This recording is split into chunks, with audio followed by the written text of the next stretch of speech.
Let's bring in Peter Baker, New York Times White House correspondent, and Courtney Brown, Axios senior economics reporter. Welcome to you both. So, Peter, what are you hearing about Trump's actual willingness to own a recession? Is this something he is saying in public, but feverishly working behind the scenes to try to avoid? No, I think he's actually representing what he thinks. I mean, the truth about Trump is that what he thinks, he often says. He's not usually hiding what his real views about these things are. And it's a contrast, though, with what Trump of 2024 said, right? 2024, you heard Trump on the campaign trail say that we are in an economic disaster and that only he could fix it and that he would do so starting on day one. It would be a golden age, as he said in his inaugural address. He did not tell the voters last year that there would be a recession on the way to get to that golden age. And now, of course, as he just said to Kristen Welker, well, yeah, it's okay if there is a recession. I think a lot of Americans are not looking forward to a recession and don't necessarily buy the idea that you need a recession in order to get to a better place economically. Remember, when he took office, while he downplayed the economy, it was actually in pretty decent shape. Unemployment was near record lows. Inflation had come back down to normal. There was steady and regular job growth. And it's only since Trump took office that we now have this period of volatility and instability that businesses across the world are trying to figure out what to do about and are in some cases pulling back. Yeah. So, Courtney, 25% auto tariffs take effect today. Yesterday, tariffs on small items valued under $800 took effect. Direct purchases from companies like Shine, they're no longer duty-free. What do you expect is going to be the immediate impact of these? What we're seeing here is kind of a quiet escalation of Trump's trade policy. There's no big splashy announcements anymore, but we have these dates where these high tariffs are beginning to take effect. We heard this week that the White House was trying to move to kind of shield the auto industry after calls with automakers. Commerce Secretary Howard Lutnick said that they heard the concerns from the auto industry. They understand that it's going to take time for the automakers to onshore production domestically. So there's essentially a rebate mechanism. The automakers have to pay the tariffs now, but they can get some of their money back. And, that really goes to show that the administration is afraid about they're afraid of the economic fallout that might happen if from their tariffs. So I think automakers are going to start feeling the pain. Consumers are going to start feeling the pain. These goods from China that are now subject to tariffs are extremely popular among Americans, young Americans especially. And it's a question on Wall Street right now. What do they do with that money? Now that that money is maybe not going to Shein or Temu, are they spending it domestically? Probably not. They're probably just not going to spend that money because there's no similar replacement that's American made. Peter, Courtney's saying that the White House is worried about this. Are they talking about that specifically, at least among themselves? What are they saying? Yeah, people around Trump are, right? And that the problem for them is that Trump is the only decision maker here, and that he listens maybe to the last person who's in the room, but you can't even count on that decision to stick. I think some of the people around him are confused, even themselves, about what his long-term strategy is, because at any given moment, he's likely to change course, right? The tariffs are on today, they're off tomorrow. We're going to make exceptions for these, but not for these. These countries are going to be affected and these won't. Yeah, I think that the lack of consistent planning, the lack of a coherent strategy that everybody can understand is making it a hard sell, both for the public and even for Trump's own staff. I mean, if there was a consistent plan here, it's possible that people would say, okay, there is some short-term gain here, but I see where this is taking us.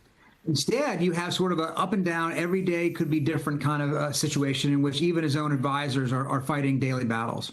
Okay, so you're talking about the advisors, but the proposed White House cuts, Peter, they're already getting pushback from Republicans. Even though Trump has been canceling and freezing billions without the consent of Congress, what are you hearing about White House plans for navigating budget negotiations?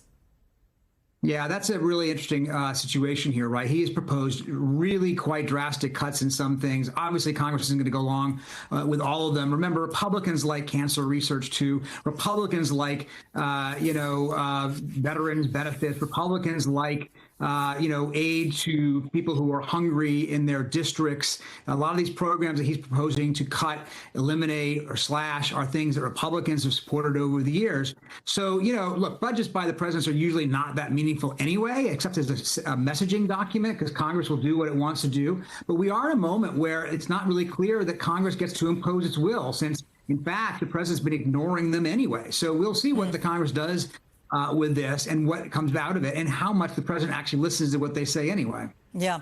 And you, Courtney, have also been writing about Trump's first GDP report showing the shrinkage in the U.S. economy as well as manufacturing sector.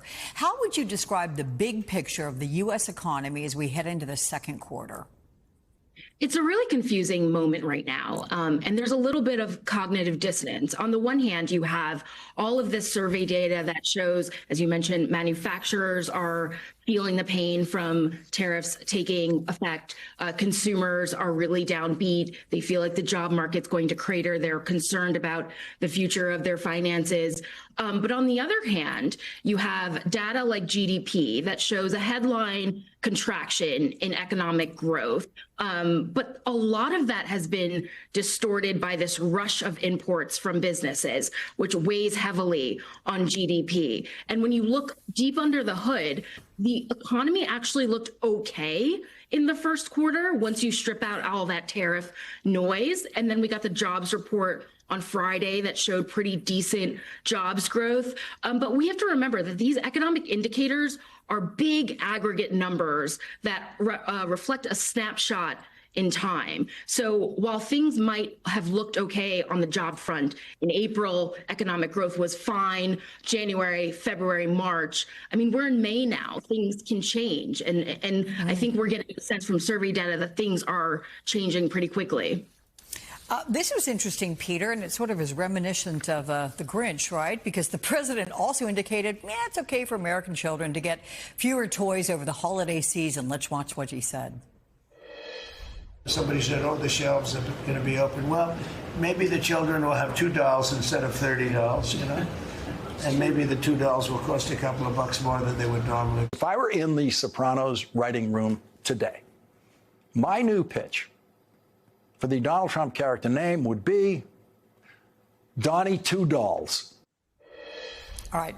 My colleague MSNBC's Lawrence O'Donnell having a little fun with that one. But with the 125% China tariff in effect, does Trump believe his voters put him in office to engineer a recession, or that they just aren't going to care about empty shelves?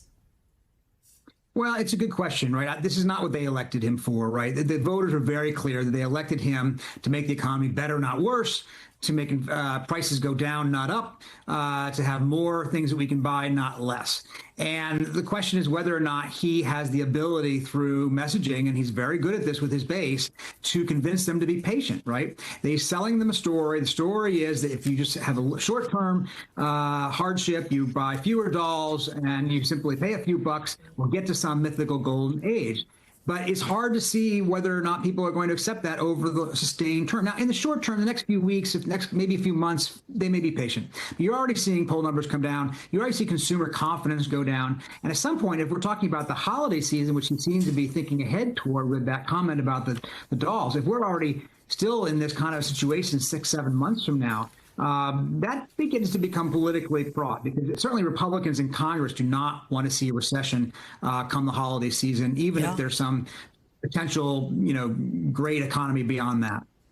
So, Courtney, President Trump blamed former President Biden for the Q1 GDP decline and says that he will do so again if necessary in the second quarter. But CNBC points out his claim that this was a result of Biden's policies is altogether inaccurate. What is Trump's strategy here? There is a really tricky dance going on, and we saw it on display this week. On the one hand, you saw President Trump telling reporters that, Q1, that was Biden, that's not Trump. But I think we saw that the key reason why the number was distorted was Trump.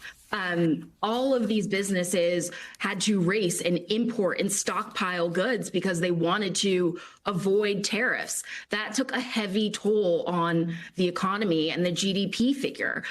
So that is Trump. And the problem with disowning the economy on Wednesday.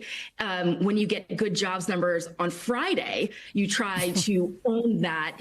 You can't have it both ways. It can't be your economy, not your economy on Wednesday and then your economy on Friday. So I think we're going to see this tricky dance among Trump officials trying to blame Biden for when economic numbers look bad, and then also trying to own it when economic numbers still look kind of decent.